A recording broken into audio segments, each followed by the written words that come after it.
آپ نے جو یہ کہا کہ میں آن لائن مناظرے کے لیے تیار ہوں، تو آپ کے جو ایٹیٹیوڈ ہے نا اور آپ کا جو اسٹائل ہے اس سے لگتا ہے کہ آپ آن لائن مناظرے کے لیے بالکل بھی تیار نہیں ہیں۔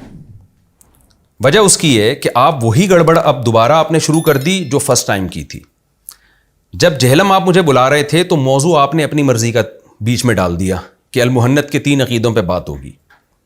بھائی آپ موضوع اپنی مرضی کا کیوں ڈال رہے ہو؟ آپ نے جو چیلنجز کیے ہیں آپ ان کو فیس کرنے کے لیے تیار کیوں نہیں ہو رہے ہو؟ آپ یہ کیوں نہیں کہہ رہے کہ المحنت پہ بھی بات ہوگی اور میں نے جو بڑے بڑے چیلنجز کیے ہیں میں ان کو بھی آن لائن فیس کرنے کے لیے تیار ہوں؟ یہ جملہ آپ کے منہ سے نکلتا کیوں نہیں ہے؟ لہذا آپ ان چیلنجز کا بھی مقابلہ کرنے کے لیے تیار ہو جائیں جو چیلنجز آپ ماضی میں کر چکے ہیں۔ تو اب میں آن لائن آپ سے بات چیت کے لیے بالکل تیار ہوں، لیکن آپ ان چیلنجز پہ بھی بات کریں گے جو آپ نے کیے ہیں۔ سب سے پہلے ہماری 3 گھنٹے کی بحث ہوگی۔ ایک شرط تو آپ نے بیان کر دی کہ 10 منٹ آپ 10 منٹ میں چاہتا ہوں کہ 15 منٹ ہو جائے تو زیادہ اچھا ہے، لیکن مجھے اس پر اصرار نہیں ہے۔ دوسرا آپ نے کہیں کہا کہ جمعے کے دن آ جائیں، تو جمعے کے دن میں بہت بزی ہوتا ہوں، جمعے کے دن میں نہیں بیٹھ سکتا، جمعے کے علاوہ ہم کوئی ٹائم رکھ لیں گے۔ لیکن اس دفعہ جب انجینئر صاحب آپ سے بات چیت ہوگی نا تو المحنت سے پہلے ان چیلنجز پہ بات ہوگی جو آپ نے کی ہیں۔ آپ کو پہلے اپنا دعویٰ ریکارڈ کروانا ہے۔ المحنت کے بارے میں بات کرنے کے لیے تیار ہوں، لیکن المحنت کے بارے میں بھی آپ نے اپنا دعویٰ 2 ٹوک الفاظ میں ریکارڈ کروانا ہے۔ دیکھیں جو ڈیبیٹ کے لیے تیار ہوتا ہے نا وہ بالکل 2 اور 2 4 کی طرح اپنا دعویٰ ریکارڈ کرواتا ہے، وہ ہوائی بات نہیں کرتا۔ تو المحنت کے 3 عقیدوں کے بارے میں آپ نے یہ دعویٰ ریکارڈ کروانا ہے کہ آپ کی نظر میں یہ المحنت کے 3 عقیدے قرآن و حدیث کے خلاف ہیں، اگینسٹ ہیں۔ میرا المحنت کے بارے میں دعویٰ کیا ہے وہ میں انشاءاللہ بھی آگے چل کے ریکارڈ کرواتا ہوں۔ یہ آپ نے بغیر کسی لگی لپٹی کے یہ آپ نے ریکارڈ کروانا ہے کہ المحنت کے جو 3 عقیدے ہیں جن کے بارے میں آپ بار بار ان کو ہائی لائٹ کر رہے ہیں، آپ نے کہنا ہے کہ یہ قرآن و سنت کے بالکل اگینسٹ ہیں۔ حضرت معاویہ رضی اللہ تعالیٰ عنہ کے بارے میں آپ نے کہا کہ 3 عبارتوں پہ بات ہوگی، میں اس چیلنج کو قبول کرتا ہوں، بالکل 3 عبارتوں پہ بات ہوگی۔ ایک حضرت امام ابو حنیفہ سے جو آپ نے نقل کی، اور ایک ملا علی قاری سے اور علامہ بدر الدین علی رحمہم اللہ تعالیٰ سے، وہ انشاءاللہ ہم اس پہ بات کریں گے۔ لیکن حضرت معاویہ پہ اس کے علاوہ بھی بات ہوگی۔ ہمارا دعویٰ یہ ہے کہ آپ نے حضرت معاویہ پہ بہتان لگائے ہیں، جھوٹ باندھے ہیں، اور ہم ان جھوٹ کو آن لائن انشاءاللہ دنیا کے سامنے دکھائیں گے۔ تو آپ حضرت معاویہ کے بارے میں آپ کا موقف کیا ہے؟ ہمارا دعویٰ یہ ہے کہ آپ حضرت معاویہ کے بارے میں بھی ایک بات پہ ٹکتے نہیں ہیں، اس میں بھی آپ کے دعووں میں تضاد ہے۔ وہ تضاد کیا ہے وہ میں آن لائن دنیا کو دکھاؤں گا انشاءاللہ۔ میں بتاؤں گا کہ انجینئر صاحب کا حضرت معاویہ کے بارے میں جو دعویٰ کرتے ہیں اس میں بھی تضاد ہے۔ تو ابھی آپ نے یہ ریکارڈ کروانا ہے کہ حقیقت میں آپ کا حضرت معاویہ کے بارے میں دعویٰ ہے کیا۔ اگر آپ کا حضرت معاویہ کے بارے میں یہ دعویٰ ہے کہ وہ غلطی پر تھے تو ہماری بحث اس پر نہیں ہے۔ ایسا نہ ہو کیونکہ دعویٰ منقح نہیں ہوگا نا، کلیئر نہیں ہوگا، تو ایک ایسی غیر ضروری بحث ہوگی جو قیامت تک چلتی رہے گی، جس کا کوئی حاصل نہیں نکلے گا۔ آپ نے یہ نہیں کہنا کہ حضرت معاویہ غلطی پر تھے، یہ تو ہم بھی مانتے ہیں حضرت معاویہ رضی اللہ تعالیٰ عنہ غلطی پر تھے، حق حضرت علی کے ساتھ تھا۔ ہمارا دعویٰ یہ ہے کہ حضرت معاویہ رضی اللہ تعالیٰ عنہ سے جو غلطی ہوئی ہے وہ اجتہادی غلطی ہے، جس کی وجہ سے ان کو فاسق قرار دینا جائز نہیں ہے۔ یہ میرا دعویٰ ہے، میں اس پر دلائل دوں گا انشاءاللہ۔ آپ نے دعویٰ منقح کر کے پیش کریں۔ آپ کا جو ہم اب تک سمجھے ہیں وہ دعویٰ یہ ہے کہ حضرت معاویہ رضی اللہ تعالی عنہ جو حضرت علی کے خلاف خروج کیا اس میں ان کی غلطی اجتہادی نہیں تھی، بلکہ جان بوجھ کر ان کو پتہ تھا کہ میں غلط ہوں، پھر بھی انہوں نے حضرت علی کے خلاف خروج کیا، جس کی وجہ سے معاذ اللہ نقل کفر، یہ تو معاذ اللہ میں کہہ رہا ہوں، آپ نہیں کہیے گا، وہ فاسق ٹھہرے اور ان پر فاسقوں والے حکام جاری ہوتے ہیں۔ یہ دعویٰ آپ کلیئر ریکارڈ کروائیں تاکہ آپ پینترے نہ بدلیں بحث کے دوران، کیونکہ آپ کے دعووں میں تضاد ہے۔ وہ تضاد انشاءاللہ ہم آن لائن پیش کریں گے۔ اگر آپ کہتے ہیں نہیں میرے دعوے میں کوئی تضاد نہیں ہے، وہ میں انشاءاللہ آن لائن دکھاؤں گا تاکہ دنیا کو پتہ چلے کہ آپ کسی ایک جگہ ٹکتے ہی نہیں ہو۔ آپ کا مقصد تخریب کاری ہے، آپ کا مقصد کوئی علمی اور تحقیقی مقالے پیش کرنا نہیں ہے لوگوں کے سامنے۔ 2 باتیں ہو گئیں۔ تیسری بات یہ کہ آپ نے جو چیلنجز کیے ہیں ان کو فیس کرنا پڑے گا۔ میرا آپ کی شخصیت کے بارے میں یہ دعویٰ ہے کہ آپ ایک چونچوں کا مربع ہیں، آپ کسی ایک جگہ ٹکتے نہیں ہیں۔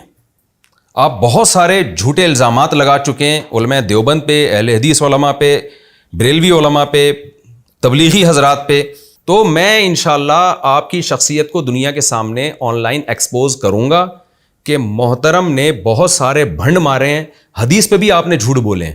تو میں یہ ثابت کروں گا آن لائن کہ انجینئر صاحب جھوٹ کا ایک پلندہ ہیں. انہوں نے بڑے بڑے جھوٹ, اور وہ جھوٹ وہ نہیں ہے جو زبان کی لڑکھڑاہٹ سے ہو جاتے ہیں, یعنی باقاعدہ ببانگے دہل جھوٹ گڑے ہیں اور کیمرے کے سامنے بیٹھ کر وہ بڑے بڑے جھوٹے دعوے کیے ہیں.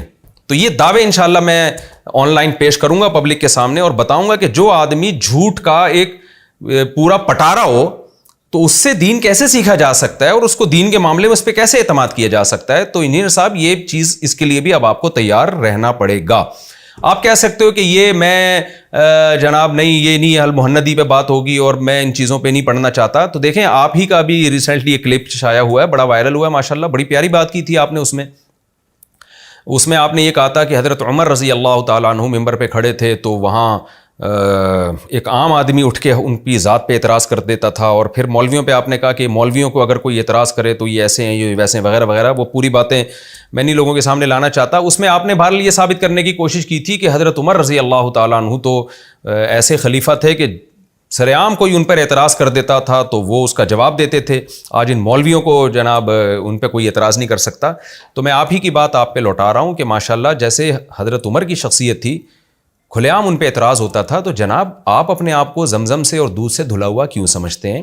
جب آپ آن لائن آ رہے ہیں تو آپ بھی تو اپنے آپ کو سامنے رکھیں نا کہ مفتی طارق مسعود کھلے عام جو چاہے میری ذات پر اعتراض کرے, علمی, آپ کی شخصیت پر نہیں. حضرت عمر کی تو ذات پر بھی اعتراض ہوا تھا, ان سے پوچھا گیا تھا آپ کے پاس اتنا لمبا کرتا کہاں سے آیا. انجینئر صاحب جب آن لائن بات ہوگی تو میں آپ سے آپ کے کرتے اور پجامے کے بارے میں بالکل بھی بات نہیں کروں گا. میں آپ سے ان علمی خیانتوں کی بات کروں گا لازمی, جو خیانتیں آپ اب تک کرتے رہے ہیں. بہت ساری خیانتیں وہ ہمارے پاس جمع ہوئی ہوئی ہیں, وہ آپ کے چیلنجز ہیں. ہمارا دعویٰ ہے کہ اس میں آپ نے جھوٹ بولا ہے. وہ 72 صحیح الاسناد اور وہ جو فضول قسم کی کربلا کے بارے میں آپ نے باتیں کی ہیں نا, صحیح, ہم پول پٹیاں کھولیں گے وہ 72 کتنی صحیح الاسناد ہیں اس میں, اور بہت سارے جو انڈ شنڈ بھنڈ شنڈ مارتے رہے ہیں آپ, وہ سارے انشاءاللہ ہم دنیا کو دکھائیں گے کہ یہ آدمی کسی ایک جگہ پہ ٹکتا نہیں ہے, اس کا کوئی ایک دعویٰ نہیں ہے. یہ نبی پر بھی جھوٹ باندھتا ہے, اور یہ علماء دیوبند پر بھی اس نے جھوٹ باندھا ہے. بہت سارے جھوٹ ہے, وہ انشاءاللہ ہم آن لائن لے کر آئیں گے. تو آپ یہ ایگری ہوں کہ میں ان سارے دعووں کو فیس کرنے کے لیے تیار ہوں. میرا جب سے یہ کلپ اپلوڈ ہوتا ہے نا تو 1 ہفتے کا آپ کو ٹائم ہے. میں آپ کو قیامت تک کا ٹائم نہیں دے رہا, آپ تو دے دیتے ہیں قیامت تک کا ٹائم. اور کمال کی بات یہ کہ آپ قیامت تک کا ٹائم دیتے ہیں, لیکن آپ کے فینز نے ابھی سے یہ ڈھنڈورا پیٹنا شروع کر دیا کہ مفتی صاحب بھاگ گئے. او بھائی, ایک آدمی چیلنج قبول کرے گا اور ٹائم طے ہوگا, اس کے بعد وہ نہ آئے تو اس کو بھاگنا کہیں گے نا. میں اخلاقی طور پر اس کا پابند نہیں ہوں کہ آپ کے آن لائن جو آپ نے چیلنج کیا میں اس کو قبول بھی کروں, اس لیے کہ میں حجت تمام کر کے جہلم میں جا کے آ چکا ہوں. آپ کے بلانے پر, میں آپ کے بلانے پر آیا اور آپ نے پازیٹیو رسپانس نہیں دیا اور آپ بھاگ گئے, تو بھاگنے والے آپ ہیں. اب میرے ذمہ داری نہیں ہے کہ آپ جب دوبارہ مجھے بلائیں تو میں جاؤں. میں کہوں گا بھائی میں فارغ آدمی تھوڑی ہوں, میرے اور بھی بہت سارے کام ہیں. اور اس وقت ملک کے حالات آپ دیکھیں, آدھا ملک سیلاب سے ڈوبا ہوا ہے, کیچڑ سے لوگوں کی لاشیں نکل رہی ہیں, اور ملک کے سیاسی حالات آپ دیکھیں, ملک کا دیوالیہ ہو رہا ہے. اس میں آپ کو ان حالات میں آپ مجھے آن لائن مناظرے کا چیلنج دے رہے ہیں. کتنے لوگوں کے اعتراضات آ رہے ہیں اس کے اوپر کہ یار تم لوگوں کو اس کے علاوہ دنیا میں اور کوئی غم نہیں ہے, اور کوئی کام نہیں ہے, ملک کے حالات تو دیکھو کیا ہو رہے ہیں. تو لیکن میں پھر بھی مجبوری اس بات کی ہے کہ اگر میں آن لائن آپ سے ڈیبیٹ نہیں کرتا اور یہ موقع میں ہاتھ سے جانے دے دیتا ہوں تو آپ کو مزید پروپیگنڈا کرنے کا موقع مل جائے گا صحابہ کرام کے خلاف. آپ یہ ڈھنڈورا پیٹیں گے دنیا میں کہ دیکھو ان کے پاس صحابہ کے دفاع کی کوئی دلیل نہیں ہے, ان کے پاس اپنے عقائد کے دفاع کی کوئی دلیل نہیں ہے. تو اس لیے مجھے مجبوراً جواب دینا پڑ رہا ہے یہ. تو اس لیے میں آپ سے ٹو دا پوائنٹ ایک بات ریکارڈ کروا دیتا ہوں. یہ جو مجھے اتنی لمبی بات کرنی پڑ گئی, یہ ماضی سے لنک کرنے کے لیے, تاکہ لوگوں کے سامنے جو بھولے بھالے لوگ ہیں جن کو ماضی کا نہیں پتا کہ یہ مناظرے بازی شروع کہاں سے ہوئی ہے, ان کے سامنے پوری ایک ہسٹری آ جائے. تو میں اخلاقی طور پر اگر آپ کا مناظرے کا چیلنج قبول نہیں کرتا, پھر بھی مجھے فرار اختیار کرنے والا نہیں کہا جائے گا, کیونکہ ایک آدمی جب ایک دفعہ دعوت پہ جائے اور سامنے والا نہ آئے تو پھر وہ آزاد ہے. مثال کے طور پر میں جہلم گیا تھا, میں نے کہا میں آ گیا ہوں, آپ نے رسپانس نہیں دیا, میں گھر آ جاتا اور آپ کہتے ٹھیک ہے آ جاؤ, تو کیا میں پاگل تھا میں دوبارہ چلا جاتا؟ میں کہتا بھائی میں سارے کاموں کو آگے پیچھے کر کے گیا ہوں, تو میری ذمہ داری پوری ہو گئی ہے, اور آپ کے بلانے پر گیا ہوں میں. وہ کلپ آپ کے چل رہے ہیں, آپ ابھی بھی سرچ کر کے دیکھ سکتے ہیں یوٹیوب پہ. تو میں آپ کے بلانے پر گیا ہوں تو میری ذمہ داری پوری ہو گئی ہے. لہذا آپ کے فینس کا یہ کہنا کہ مفتی صاحب بھاگ گئے، دیکھو بھاگ گئے، تو بھاگنے والا میں جب کہلاؤں گا جب میں چیلنج قبول کروں، ہماری ڈیٹ طے ہو اور پھر میں اس پہ نہ ہوں. اس کو ہم بھاگنے والا کہتے ہیں. اس کو بھاگنے والا نہیں کہتے کہ اب آپ دوبارہ چیلنج کر رہے ہیں اور میں قبول نہ کروں، تو اس کو بھاگنا نہیں کہا جاتا. اور پھر بھی میں بتا رہا ہوں کہ میں تو قبول کروں. اور کمال کی بات یہ کہ میں انجینئر کے فین سے کہتا ہوں کہ آپ کے والد جو روحانی والد محترم ہیں، انہوں نے ٹائم مجھے قیامت تک کا دیا ہے. اور ان کے فینس کا اسٹائل دیکھیں آپ. فرائیڈے کا لائیو، اتوار کا لائیو بیان چل رہا ہے، اس کے نیچے کمنٹس آ رہے ہیں مفتی صاحب بھاگ گئے، مفتی صاحب بھاگ گئے، مفتی صاحب جواب کیوں نہیں دے رہے، آن لائن آ کیوں نہیں رہے. بھائی آپ اپنے والد محترم سے پوچھیں، انجینئر صاحب سے پوچھیں کہ حضرت آپ نے ٹائم کتنا دیا ہے. جو قیامت تک کا ٹائم دیا ہے تو قیامت آنے سے پہلے پہلے میں رپلائی کرا دوں گا. اور میں تو بتاؤں کہ میں اگر رپلائی نہ بھی کراؤں تو میرے اوپر کوئی ذمہ داری نہیں ہے، میں ایک حجت تمام کر کے آ چکا ہوں. پھر بھی میں آپ کو ایک تھوڑی سی ویلیو دے رہا ہوں اور میں کہہ رہا ہوں ٹھیک ہے جی میں آن لائن بات چیت کے لیے تیار ہوں. اچھا یہاں میں ایک بات بتاتا چلوں کہ انجینئر صاحب نے یہ بڑا اچھا کام کیا کہ یہ اجازت دے دی ہے کہ یہ آن لائن جو ڈیبیٹ ہوگی یہ کسی بھی چینل سے چلا سکتے ہیں، اور انہوں نے ہمیں پرمیشن دی ہے کہ ہمارے چینل سے بھی. تو میں بہت شکریہ ادا کرتا ہوں انجینئر صاحب کا کہ انہوں نے ہمیں اجازت دی. تو یہ جو آن لائن ہماری ڈیبیٹ ہوگی انشاءاللہ ہمارے چینل سے ہی چلے گی. یہ تو میں نے انجینئر صاحب کی خدمت میں چند باتیں پیش کی اور ان کے فینس کی خدمت میں. اب میں ذرا عوام کی خدمت میں بھی کچھ باتیں رکھنا چاہتا ہوں. بہت سارے لوگ جو عقل مند ہیں، پڑھے لکھے ہیں، سمجھدار ہیں، ان کے مجھے میسیجز آ رہے ہیں واٹس ایپ پہ بھی اور ویسے بھی بات کر رہے ہیں اور کمنٹس بھی میں پڑھ رہا ہوں کہ ان حالات میں جب ایک طرف سیلاب سے آدھا ملک ڈوبا ہوا ہے، لوگوں کے گھر تباہ ہو گئے، ملک کا دیوالیہ نکل رہا ہے، جو سیاسی حالات ہیں میڈیا پہ دیکھیں نا کیا تماشا مچا ہوا ہے. ان مشکل حالات میں لوگ مجھے کہہ رہے ہیں کہ آپ دونوں کو کیا سوجی ہے کہ ایک دوسرے کو اب بھی مناظرے کے چیلنج کر رہے ہیں اور جو ہے وہ یہ ڈرامے آپ لوگوں نے رچائے ہوئے ہیں.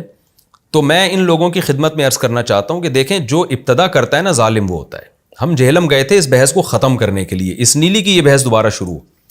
انجینئر علی مرزا صاحب کو شوق ہے ہر تھوڑے دنوں کے بعد کوئی متنازع ٹاپک لے کے بیٹھ جاتے ہیں. اب ان کو کیا ضرورت تھی حضرت معاویہ اور حضرت مغیرہ بن شعبہ رضی اللہ عنہما کے خلاف یہ بولنے کی کہ میں اس دور میں ہوتا تو ان کے خلاف تلوار چلاتا میں. اور اس سے یہ ثابت کرنا چاہ رہے ہیں کہ جس کے خلاف تلوار چلانا جائز ہے اس کے خلاف اس پہ تبرہ کرنا اور اس کے خلاف جو بکواسات یہ کرتے رہتے ہیں، جو الزامات لگاتے رہتے ہیں، وہ تو بطریقہ اولا جائز ہے. یعنی اس سے ان کا اصل مقصد یہ تھا جب تلوار اٹھانا جائز ہے تو ان کے خلاف بولنا کیسے جائز نہیں ہے. تو آپ کو کیا ضرورت تھی اس ٹاپک کو دوبارہ اٹھانے کی؟ انجینئر صاحب کو ہر تھوڑے دن کے بعد کوئی مسئلہ ان کے ساتھ ہوتا ہے، کوئی نفسیاتی مسئلہ مجھے لگتا ہے، ہر تھوڑے دن کے بعد یہ حضرت معاویہ، مغیرہ بن شعبہ، ابو سفیان رضی اللہ عنہم اور یہ کہیں بنو امیہ اور محمد بن قاسم، ہر تھوڑے دن کے بعد آپ کو شوق کیا ہے کہ ان موضوعات کو آپ میڈیا کی زینت بنائیں. اگر آپ حضرت معاویہ کے خلاف، حضرت مغیرہ بن شعبہ کے خلاف وہ بیان نہ کرتے کہ میں ہوتا تو میں تلوار اٹھاتا اور یہ کر دیتا اور وہ کر دیتا، تو مجھے کیا ضرورت تھی آپ کے خلاف بیان دینے کی اور پھر یہ آن لائن مناظروں کی نوبت نہ آتی. تو اس لیے میں عام لوگوں سے کہتا ہوں جو پڑھے لکھے لوگ ہیں، جو ان مناظرے بازیوں کو پسند نہیں کرتے، کہ میں جو یہ انجینئر صاحب کے مناظرے کے چیلنج کو قبول کر رہا ہوں میری یہ مجبوری ہے. مجھے شوق نہیں ہے مناظرے کرنے کا. جہلم میں گیا تھا بحث ختم کرنے کے لیے، اس لیے نہیں کہ دوبارہ سے ان بحثوں کو اچھالا جائے. مجھے پرسنلی ان حالات میں خصوصاً کوئی مناظرے بازی کا شوق نہیں ہے. تو آپ انجینئر صاحب کو ذرا قابو میں کریں کہ وہ یہ چیزیں چھوڑ دیں، ایسے متنازع بیانات چھوڑ دیں، کوئی پازیٹیو وے میں کام کریں تاکہ امت کا کوئی بھلا ہو. مجھے ذاتی کوئی پرسنلی کوئی شوق نہیں ہے. خاص طور پہ میرا بھی انشاءاللہ بھی سفر بھی ہے سیلاب زدگان کی مدد کے لیے، اور بھی بہت ساری ہمارے دنیا میں غم ہے اس کے علاوہ بھی. تو انجینئر کے فینس کو چاہیے وہ اپنے روحانی والد محترم کو سمجھائیں کہ حضرت چھوڑ دیں یہ بیانات اور کوئی اور کام کریں آپ.